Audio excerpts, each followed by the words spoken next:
Welcome to John Martin Talks, where we battle ignorance and apathy daily.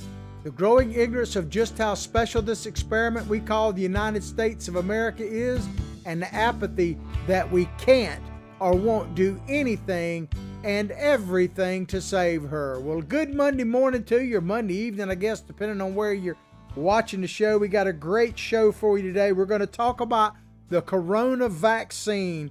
Is it being distributed based on color of skin, based on race? And we're going to get all into that. Before we go any further, I've got to make an announcement about our sponsor, Big Daddy Unlimited. We come to you live every day, Monday through Friday, or as close as we can get to it, on Big Daddy Unlimited Studios across Facebook, YouTube, spell it all the way out, John Martin Talks.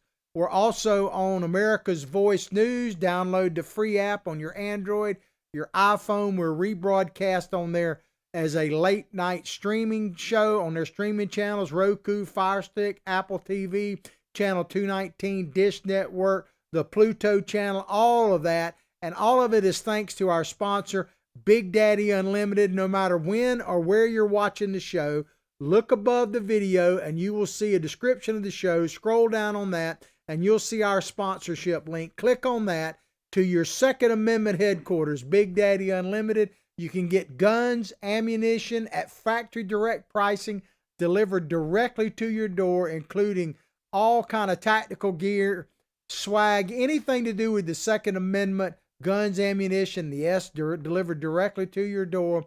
And what a great stocking stuffer some shotgun shells or a Beretta pistol will be. So check it out, Big Daddy Unlimited.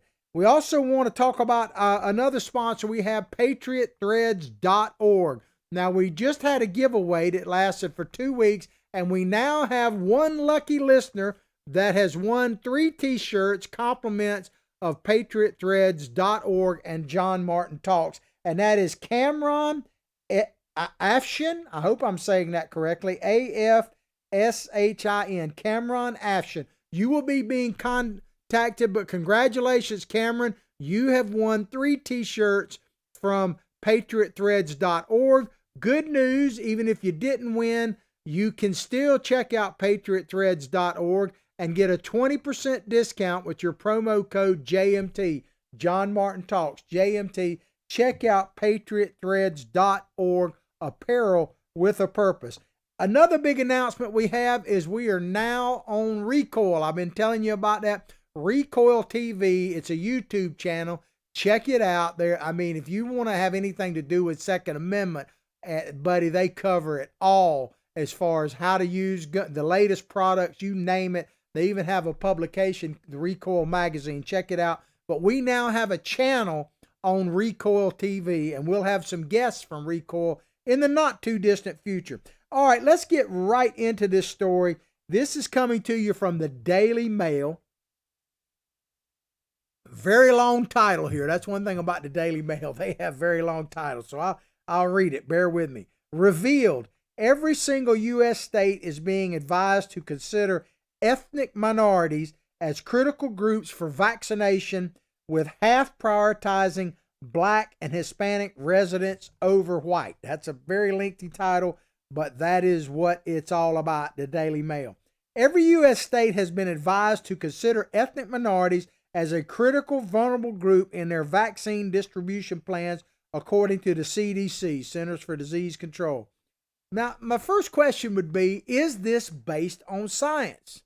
Well, the answer to that is partially, depending on how you look at it, and we'll get into the details of that in just a moment. But it is clear that literally half the states now, Florida, I will say, my great state of Florida, is not one of them, but literally half the states are either indirectly. The only real difference, as I can tell, is they both require a second shot. A lot of people don't understand this. This particular vaccine, the 2 that are out now, you get a first shot and then a second shot. And the difference between the 2, for all practical reasons, is the length of time between the first and second shot is different. One of them is roughly about a week longer. Don't hold me to that, but you can look it up yourself. But you got to get 2 shots. As a result of the nation states talking about this vaccine. As a result, half the nation's states have outlined plans that now prioritize Black, Hispanic, and indigenous residents, they're talking about Native Americans, over white people in some way as the vaccine rollout begins. Now, we're going to put up a map right now that shows you the states broken down. It's a red and blue map, but it shows you which states have some type of priority for people on the vaccine based on skin color. There it is right there. So the states in blue are the ones that are going to take under consideration for prioritizing the vaccine based on race and ethnicity, not based on science per se. There's a little bit of science behind it, but you'll understand more in just a minute. Some states have made specific plans to prioritize communities of color, with 12 states specifically mentioning efforts to partner with healthcare providers in areas with a large minority population to reach diverse populations, according to a Kaiser Family Foundation. Diverse population. So I thought I'd look up the word diverse to make sure that we're using it in the proper context. As if you're new to the show, first of all, howdy, how are you? Where you been? You're in the right place now. As my friend from patriotthreads.org, check them out, JMT, 20% discount, always said the truth starts now. Words matter to me. I grew up coming from a long line of school teachers on both sides of my family, and words matter. So diverse, what does it mean? According to the Webster Dictionary, showing a great deal of variety / very different. That's diverse, and it's hard to argue with that. But you know what? That's the textbook or the Webster definition. You know what today's definition really is? And one thing about me, like I say, if you're new to the show, you may not get this, but I'm not a person who believes in white guilt. I don't have any white guilt. So if you're looking for me to, kowtow and all that, I'm just going to tell it like it is. I'm not prejudiced at all. I love and hate everybody equally. I don't hate really anybody. But I just believe in telling it like it is, and other people can decide whatever they want. And I really don't care what you call me. Doesn't matter to me. I guess I've been totally liberated by Donald Trump in that sense. It's one thing we all should be grateful for. We don't have to be politically correct anymore. We don't have to apologize for just telling the truth. The truth is just the truth.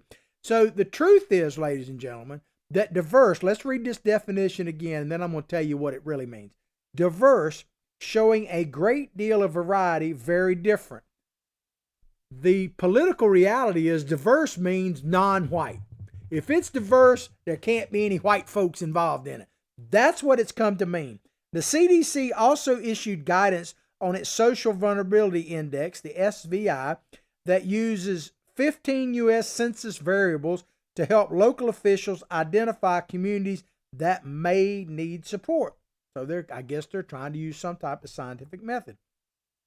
It is being used in states such as Michigan, where minority status and language spoken could be taken into consideration when deciding how high a priority you are for receiving a vaccine. So Gretchen Whitmer, she's at this, and I got a meme I got to put up there about Gretchen Whitmer. I don't know if you've seen this. I thought it was pretty funny. I've gotten a little bit of blowback from some of my leftist trolls. It's funny, we've got a city commissioner, a former city commissioner here in Gainesville, Florida. She knows who she is.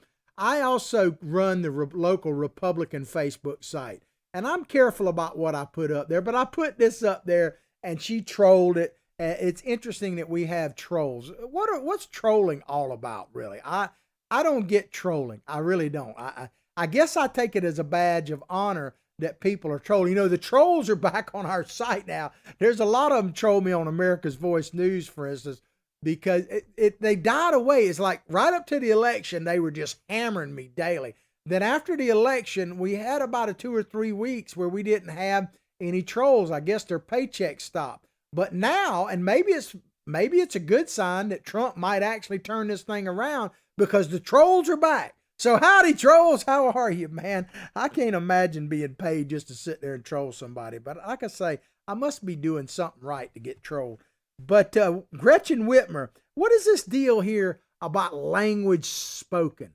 I mean, maybe there's some science, and we'll get behind it in just a minute, behind, say, racial stuff, because there are races that are more susceptible to certain diseases than others. Like, for instance, sickle cell anemia is pretty much, as far as I understand it, a disease that black people are susceptible to. In fact, I don't know of a single case. I'm not saying there aren't, but I don't know of cases where there are white or Caucasian people that have it. So there clearly are diseases that either are predominantly or singularly in different people based on race. There's no question about that. But I have yet to hear that any disease or virus or contagion is based on language spoken. How is that? I mean, I've never heard. Is there any science whatsoever that shows that language spoken has any comorbidity for the disease? It just baffles me that they put that in there. But that's what we're dealing with. When you start looking at how to separate people and treat them based on skin color, it gets crazier by the moment. But no one should be really surprised by this. It's part of the Democratic playbook. They've been using it now for decades. The Democratic playbook is basically divide and conquer. What they do is they get disparate groups, that means groups that wouldn't normally hang together, get them pissed off, totally pissed off, like they get gay people pissed off about something and black folks pissed off about something, and, you know, some Hispanic, Hispanic X or Latinx or whatever the heck that means. And they get people pissed off, white folks included, and then they unify them with a common boogeyman. Usually it's just the Republican Party in general, but of course Donald Trump fits that bill. I don't know what they're going to do if Donald Trump doesn't play along with them in the years to come, but that's how they do it. So the Democrats divide and conquer. They're not about unifying. They unify people behind a boogeyman, not anything positive. So nobody should be surprised that they're doing the same thing with the vaccine. In the U.S., black and Hispanic people are almost 3 times more likely to die from COVID-19 than whites. We'll get into that, but I want to back up and say something, because some people may say, well, Donald Trump's president now and he's responsible for the vaccine. No, it's being left up to the states to actually put this out. And if you look at it, I can make it a Democratic issue, because the vast majority, if you go back and look at that map we put up, the vast majority of those states that are taking race into consideration when handing out the vaccine are run by Democrats. There you go. It's a red-blue map, very similar to the red-blue map of politics if you want to go Republican versus Democrat. But let's get back to this story. Let's read this paragraph one more. In the U.S., black and Hispanic people are almost 3 times more likely to die from COVID-19 than white. Let's just assume that's true. I'm not disputing it. Part of that is due to comorbidity. I always have trouble saying that. Comorbidity. In other words, pre-existing conditions like hypertension, high blood pressure, sugar diabetes, overweight, these kind of things. Certain ethnic groups have a tendency to be more in those categories. I don't know that it's necessarily based on race per se as far as the COVID.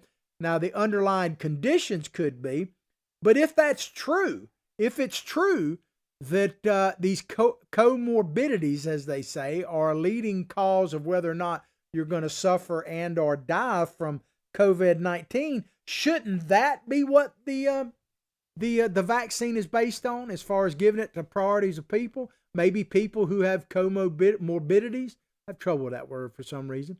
But also keep in mind, there are some reports out there, and I'm just putting out what I've read, some reports that some people with these high, like overweight, stuff like that, age, other comorbidities, maybe should be hesitant to take the vaccine. In some cases, maybe they shouldn't take the vaccine. Check with your doctor. That's all I'm saying. Don't just listen to me. Check with your doctor. So don't go fact checking me. And of course, I guess I'm powerless over that. I'm telling you, ultimately, no matter what I say today, check with your own physician, for God's sakes, because I am, at the end of the day, I'm not claiming to be like Melinda Gates, because she's a billionaire. claiming to be a health expert. I am not. I'm just giving you my observations, which are at least as valid as hers. Believe that. But if, excuse me, if it's true that that the reason some of these racial or ethnic groups are higher concentration of deaths, and it's tied to comorbidities, shouldn't we focus on that as far as the vaccine or trying to cure the comorbidities? And how many of these deaths, thinking about the comorbidities, I'm gonna get that word if I say it enough, maybe I'll get it. How are these deaths? Are they really COVID related? Because so many deaths out there aren't necessarily COVID related. Because basically, as I understand it, if a person dies, they could have a heart attack, for instance, and they're tested positive for COVID, they list them as death by COVID, even though it was not the underlying factor. In fact, I have a very well documented case. I'll let the people remain anonymous. I know a person who had a family member, in this case, I think it was his mother, that had cancer and was given like 6 months to a year to live, got COVID, died during the course of the cancer treatment, and they listed the death as COVID, even though they had already diagnosed her as going to die from the cancer she had. And there's a reason behind that. And the simple reason is these medical facilities get paid directly from the government for COVID-related deaths. So everybody dies of COVID. In the first stage of the vaccine rollout, most states followed the Centers for Disease Control's recommendation that healthcare workers and nursing home residents get the very first doses. Now that makes sense because healthcare workers obviously are frontline and exposed. I mean, my wife, for instance, works with elderly people. She's a home healthcare nurse, has a home healthcare agency, and I help run it. I don't deal with patients. She does, and so does our staff. All of our staff have to be tested on a regular basis for COVID, literally almost every week, depending on where they're going. But they are clearly being exposed to patients who have COVID. So I could see why they might want to be vaccinated and vaccinate our frontline workers. We also know that that elderly people are much more susceptible to dying and having other complications from COVID-19. I mean, that goes pretty much an accepted fact. Now, there could be some discrepancy based on age of whether or not it's safe to give them the vaccine from what I've been reading. Once again, consult your doctor. But I could see that. These two, so in other words, prioritizing the vaccine to healthcare workers, frontline workers, including potentially police officers and other people like that, and elderly makes some sense to me. But I guess that's why Nancy Pelosi got the vaccine. You know, a lot of people have already gotten it. I don't know what color Nancy is. She seems to change color all the time. But I guess she's an essential worker. So she's already gotten the vaccine. However, back to the article, state-to-state variations are likely to increase in the next priority groups, said Kaiser Family Foundation's Jennifer Cates, who has been analyzing state vaccination plans. State-to-state variations.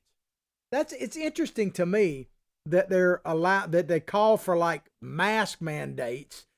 Joe Biden wants a federal mask mandate, but the vaccine is being rolled out state to state, and they're allowing these states to make these decisions. You know, it's interesting how they pick and choose when the state needs to make the decision and when, like, to shut down. You know, those kind of things. It's just interesting to me how they make those decisions. A recent study from the National Governors Association showed that many states have incorporated health equity principles in their vaccination plans to varying degrees. What exactly is a health equity principle? Doesn't sound like that's based on science at all. It means basically non-white. That's what it means. I don't know what the textbook definition means, but health equity principles mean if you're white, you're out of sight. You ain't going to get it, man. Let me read that one more time. A recent study from the National Governors Association showed that many states have incorporated health equity principles in their vaccination plans to varying degrees. That to me, so it's based on skin color and equity, not science. It's just fascinating and scary too. In Oregon, just to give you one example, in Oregon, the health authority said that black, indigenous, in Native Americans, Latino, Latina, and Latinx. I mean, so there's 3 different categories of Latins, I suppose. Pacific Islander and tribal communities will have equity. What's the difference between a tribal community and indigenous? I mean, I'm having trouble with these words. It's not things I use because I just don't. I guess part of it is I just don't care. I don't see people based on all of that. It just that maybe that's why I'm struggling with those words. It says have equitable access to vaccination after the head of this is in Oregon, after the head of public health department, Rachel Banks, announced that vaccines would be particularly focused on our communities of color who've seen unfair, disproportionate impact from COVID-19.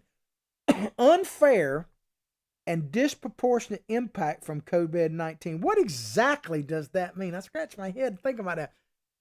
Billy Bob, if you hadn't met my psychic sidekick, it's Billy Bob Bass. He's got a Twitter handle, by the way. It's at Billy Bob Bass 1, and mine is at John Martin Talks. He tells me we actually have a video that shows, the justification based on race for vaccines and other activities. And so I'm trusting old Billy Bob. Every now and then he plays a little joke on me, but let's check it out and see if he's right this time. Play the video. If somebody decides to loot a Gucci or a Macy's or a Nike, because that makes sure that that person eats. That makes sure that that person has clothes. That's reparations. That is reparations.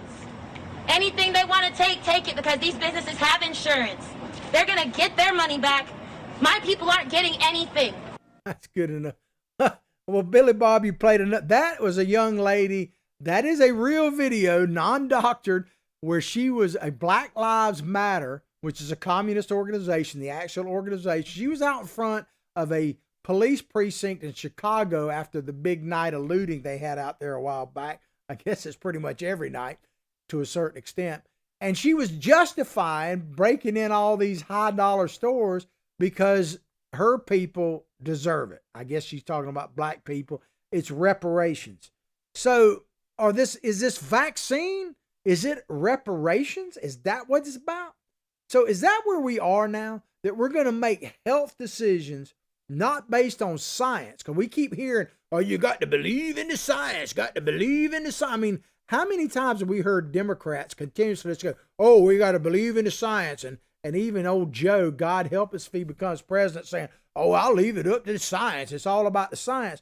But now when it comes to vaccines, these blue states want to give it out based on skin color. Is there any problem with that? Does anyone have a problem with that? Could there be any problems with that? We're going to get into that in just a moment. But reparations, I guess it's a form of reparations. Excuse me, said Dr. Lee Norman, Secretary of the Kansas Department of Health and Environment. This is what Dr. Lee Norman said. We have a wide representation by tribal organizations, ethnic and racial minority groups, different socioeconomic groups, and beyond that, faith leaders, medical bioethicists to look at it with many sets of optics. Optics, there you go. I knew I could spit it out sooner. Apparently, it has to do with optics. Now, I love how they just talk about all these things. What do you say? Or ethnic and racial minority groups, tribal groups, or I guess he's talking about indigenous people. I'm trying to get that word right. Native Americans. He's talking about American Indians. That's what he's talking about. I don't know why they just can't spit it out. All this political correctness, man, it's all gobbledygook. Just say it, okay? Now, if there's any group, because we're going to talk about Black Americans in a minute, but Native Americans, you would think, or do you think they have any reason to be skeptical of the government? Yeah, any? Can you think of any? I mean, didn't they early on give, with whooping cough was killing Native Americans, Didn't white folks give blankets that were infected with whooping cough to Native Americans to wipe them out? So, I mean, that's just one example, right? And I'm not absolving white people by any stretch. You know, we've committed some great atrocities. I used to say all the time, and some people may not like this, but it's true. Can you name me one country where you had native people? It don't matter where it was, anywhere in the world, that the white man showed up and their lives got better immediately? No. So am I defending white folks? No. Mighty Whitey, man. I'm Captain Whitebread. I hadn't talked about that in a while and identified myself. That's one of my pseudonyms, man. I'm Captain Whitebread. But white people have been guilty of, just like every other human being has been guilty of atrocities and everything else. But I can't imagine that the red man, and I'm just going to say it like it is, would be all that excited about something coming from it. We're from the government and we're here to help you. I mean, give me a break, man. It is crazy. But anyway, so optics. Let me read that part again. It said here, different socioeconomic groups and beyond that, faith leaders, medical bioethicists to look at it with many sets of optics. So it sounds to me like they gave us a little kernel of truth here. This has nothing to do with science. It's all about, how it looks, perception, because perception is reality. So they're trying to show, maybe it's white guilt. I don't know. And I'm not opposed to prioritizing this vaccine to people who might actually need it if it's based on some kind of science. But I can tell you, I don't trust government in general. And I can understand why Native Americans, Black Americans, to name a few, might have just a wee bit of skepticism when it comes to dealing with medical ethics and the federal government. I mean, I don't know. The decision to make blacks and Hispanics a priority has been backed by the CDC, Centers for Disease Control, which has also recommended a focus on racial equity in the next vaccine group. That's the part where it starts leaving me. What is this equity thing? It basically means non-whites. That's what it means. I'm just calling it like it is. But racial equity in the next vaccine group, suggesting multiple generational families living in the same household should be included. I'm going to break this down a second. Racial equity, suggesting multi-generational families living in the same household should be included. So let me ask this, man. Does shade of color matter? Does it matter how dark you are? Because I got multiple different colors on me. If you say, you turn red, you need a nurse. Well, I got a nurse. I'll probably show you a picture of her in just a moment. But my wife is a home health care nurse. So I look at my family, and this is just a fraction of my family. This is a picture about 5 years ago when the lady in green there, that's my youngest daughter. She graduated high school now. That baby next to her is not her, but she has a baby. I'll show a picture of her in just a moment. But she's in college and working at the same time. But this was a portion of our family celebrating her graduation from high school a few years ago. And most of those kids that are little toddlers there, they're running around calling me Big Papa right now. But if you look at that, aren't we all a different shade of color? I mean, how much? Look at my wife. She's mixed. She's like half white, half black. She's Bahamian and like French Canadian. And her children are predominantly black, but some of them are darker than others. So if we're going to do it as a family, do we do it? Do they get one percentage of the family get higher than the other? I guess I'll be left out in the cold. But of course, the Democrats say I can choose what sex I am and who I am. Can I identify as a black woman and maybe go to the top of the list if that's what I want, man? I don't know. Shade of color. It reminds me of an old story, like out in New Orleans. And I love New Orleans. I love Louisiana. But I don't know if a lot of people know this, and I don't know if they still practice it or not. But they have, Mardi Gras. And what you might not know is they have these kind of fraternities, if you want to call them that, social clubs that are linked to Mardi Gras. These floats you see, they're from different groups.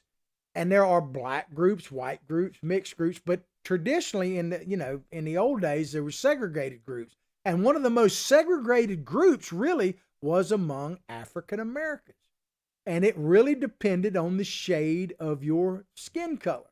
And I'm telling you to look it up yourself. They had the paper bag deal. And there were groups that judged, and they were black. And, and they judged other blacks where they could come up based on the color of their skin compared to a paper bag, which in those days was always kind of a light brown. And so, this kind of stuff has been going on for a while. Like I showed you my family picture. Let me show you the youngest member of the family right there. That is little Armani. That is my youngest daughter we showed in the picture before. That is Armani. When she was about 2 weeks old, she's a couple of months old. And the only real shade of color she is happy, man. She's a happy baby, which is the best shade of color you could possibly be. And I can't wait till she starts calling me Big Papa. Her eyes call me Big Papa now.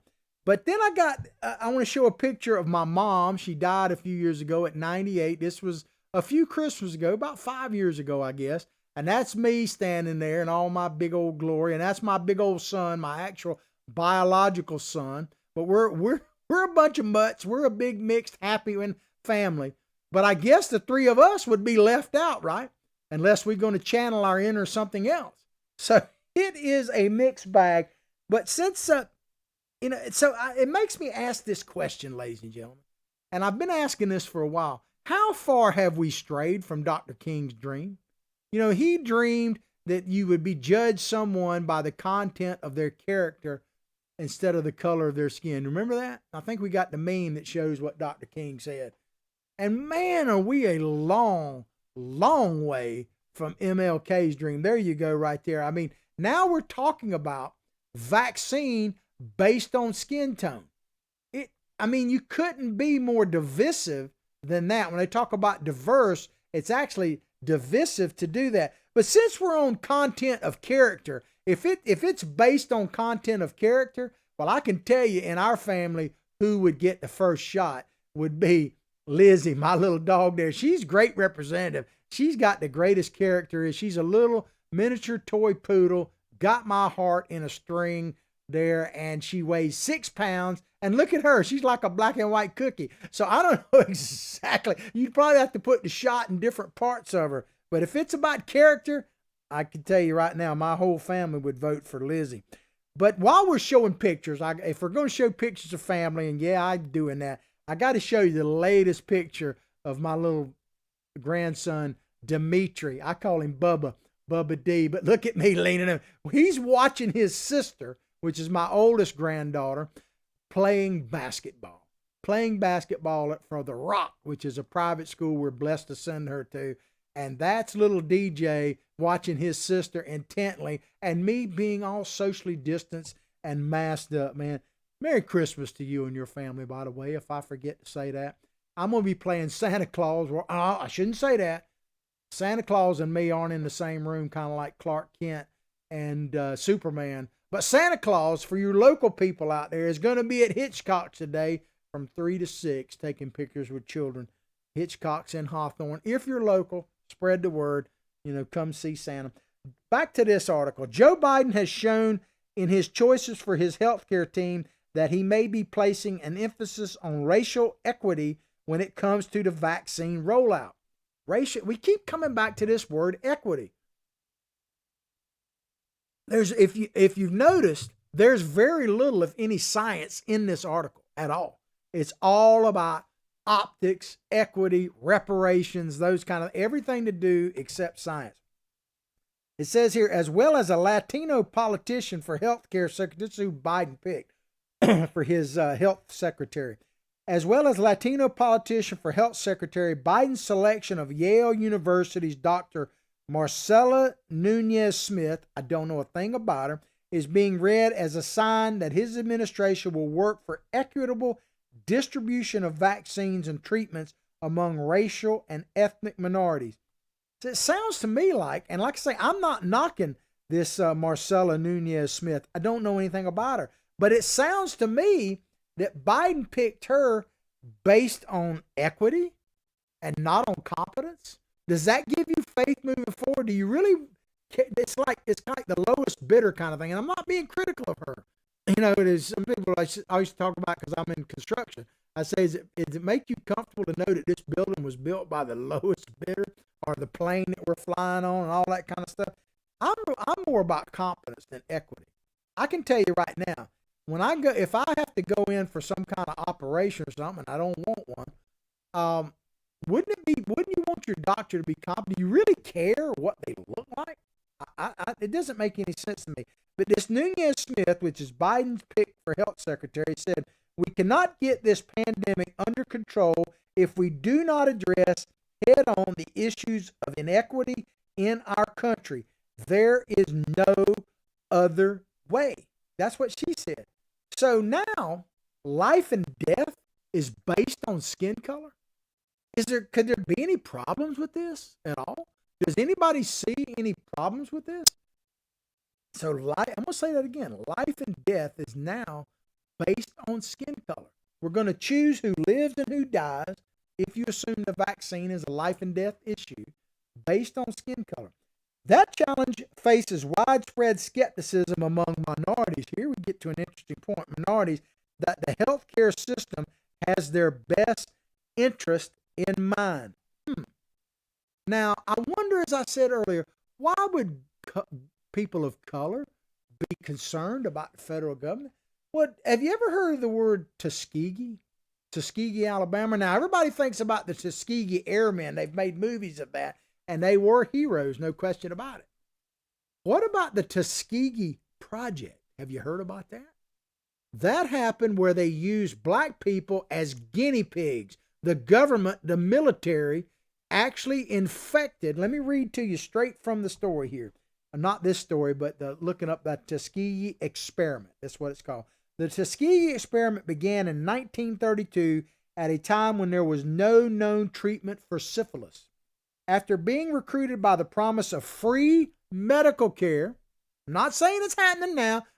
Before I go any further, I'm not saying this is happening now.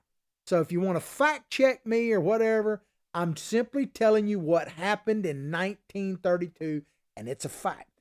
So after being recruited by the promise of free medical care, 600 men originally were enrolled in the project. So basically what they did is they took these men, infected them with syphilis, and basically watched the progression of disease. And some of them may or may not have been treated. I'm not sure about placebos and all that. But essentially what they were interested in is watching the progression of the disease, and they had no problem letting these men suffer and die from syphilis, which, as I understand, is a very, very sorry way to go, man. So what could go wrong with this? And let me back up. I'm not accusing the government of anything. I'm not saying there's any conspiracy. I'm not trying to frighten anybody from taking the vaccine. Before I go any further, let me just say this. I think if you want to take the vaccine, you feel like you need to assess your own risk, talk with your doctor, absolutely take the vaccine. I'm not an anti-vaccine person. I have no personal plans to take it at this time. I can tell you that. I just don't think I need it. And it's not about fear and everything else for me. It could be for others. But think about this. What could go wrong? What would be the worst case scenario? And I'm not advocating for this. If we use race as a determining factor for this vaccine, what if something goes wrong? What if there are problems, unforeseen problems, not intentional problems, and there have been some documented issues already, right? But what if it happens and something goes bad with one of these vaccines and we have some people get sick and or die from this thing, which could very well happen. It's not out of the realm of possibilities. And it's in black communities that were prioritized to give this. What do you think is going to happen with trust? You know, we've talked about trust and all kind of different things on shows, and what could go wrong? It could be devastating. Think about, could there be a worst possible time? And with 2020, and who knows, what 2021 is going to bring. I saw a meme I should have posted. It said, if you think 2020 was bad, wait till 2021 comes and it's legal to drink. If you get the joke. It's a joke, by the way, not a fact, but it could become a fact. But think about that, ladies and gentlemen. Our country right now is a tinderbox in many, many ways. if on top of everything that we've been dealing with, if there becomes a perception that the government issued a vaccine out there as some kind of experiment on black people, I'm not saying that's what they're doing, but think about what would happen if we had some unforeseen consequences from this vaccine. It could be terrible, man. A recent Kaiser survey showed that more than 1/3 of black Americans remain hesitant to get the vaccine. Hesitant to get the vaccine. It found, I wonder where they got that idea from. It found that black Americans are among the groups least likely to want to get vaccinated against coronavirus, even if a scientist deems vaccine safe, effective, and the shots are given for free. So where in the world could a black American possibly get that idea not to trust the vaccine beyond the Tuskegee deal, beyond all the other things we talked about? Could it be leaders like this? Play that video. Trust vaccines. I trust scientists, but I don't trust Donald Trump. And at this moment, the American people can't either. A vaccine would offer a way back to normalcy and a path toward better days for all of us, not only here, but around the world. But it's not going to happen overnight. Once we have it, it's going to take months. That's good enough. It did pretty much happen overnight. Donald Trump, you love him, hate him, whatever, Operation Warp Speed has been a tremendous success. Now, I think the book is still out on the vaccines a little bit. I just, I don't know. We'll have to wait and see. It's early on. But early indications are that it is progressing nicely, and it is now becoming available. A second one, I think, is literally coming out this week, if it hasn't already. And it's being made available to people. But you had leaders, and that's just one example of, God help us if he becomes president, Joe Biden, talking about don't trust the Trump vaccine. And there were multiple variations of that. Even Barack Obama said something similar, Kamala Harris. So they put this out there that you can't trust anything coming from the Trump administration. Well, guess what? The two vaccines that are out there are products essentially of the Trump administration. So you've already put it out there. Don't trust Donald Trump. And you don't think there's going to be a spillover into apprehensions that are normal within people of color based on not necessarily science, but the science of what actually happened back in the day? And you don't think that that's just going to add fuel to the fire? And you're talking about unifying us? Give me a break, man. I got a radical idea for you, ladies and gentlemen. I got a radical idea. What if we based, instead of all this other nonsense, and I'm not saying there is not some reason to give people of color the vaccine ahead of others. It may be. But it doesn't seem like it based on all the things I'm reading here. It's more about optics. It's more about political expediency, those types of things. That's what it seems like. So I got a radical idea. How about if we give out the vaccinations based on need and availability? In other words, who needs it, like frontline workers, and the availability of the vaccine. Maybe our military, all that kind of stuff.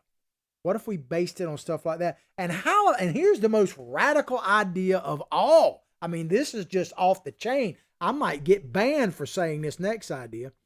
What if we gave the vaccine to people who want it? And so, what if people just say, hey, I'd like to have the vaccine, and they get it based on the fact that they want it and the availability of it? What is wrong with that? What is wrong with someone, an American citizen, saying, I don't want the vaccine, or, hey, put me to the top of the line. I'm ready to go. Remember President Trump himself, and he gets no credit for this whatsoever. You know what? And I mentioned this a few shows back. Check out my podcast. You go to, I didn't mention this before, but on Recoil TV, which we're on now, they have archived just hundreds of our shows on there. So if you really want to check out their website, check out our channel on Recoil TV. It is magnificent. But what if we gave it to people who simply want it? As a rugged individual, man, I would like to make that choice myself. To me, I don't know. That's just crazy. How about giving it to people who want it? Well, ladies and gentlemen, I'm going to conclude the show. I want to remind you, I want to get back to the very top here because we have a winner in our contest, and that winner is Cameron Afshin. If you're out there, Cameron, we'll be contacting you. Cameron won our latest giveaway, compliments of patriotthreads.org. Remember the JMT promo code, 20% off. Cameron won 3 t-shirts from John Martin Talks, compliments of patriotthreads.org. So there's a Christmas present. There's 3 of them, so you can hand them out. I hope you've enjoyed the show as much as I've enjoyed bringing it to you. Please go directly to John Martin Talks Facebook page, like it, share it with others. Remember our YouTube channel, spell it all the way out, John Martin Talks. Recoil TV, we're on there now. America's Voice News, we're growing every single day thanks to you, and we are truly, truly grateful for it.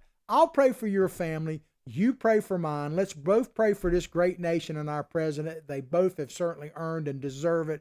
But like I say each and every day, from my heart, from my family to yours, have a blessed day.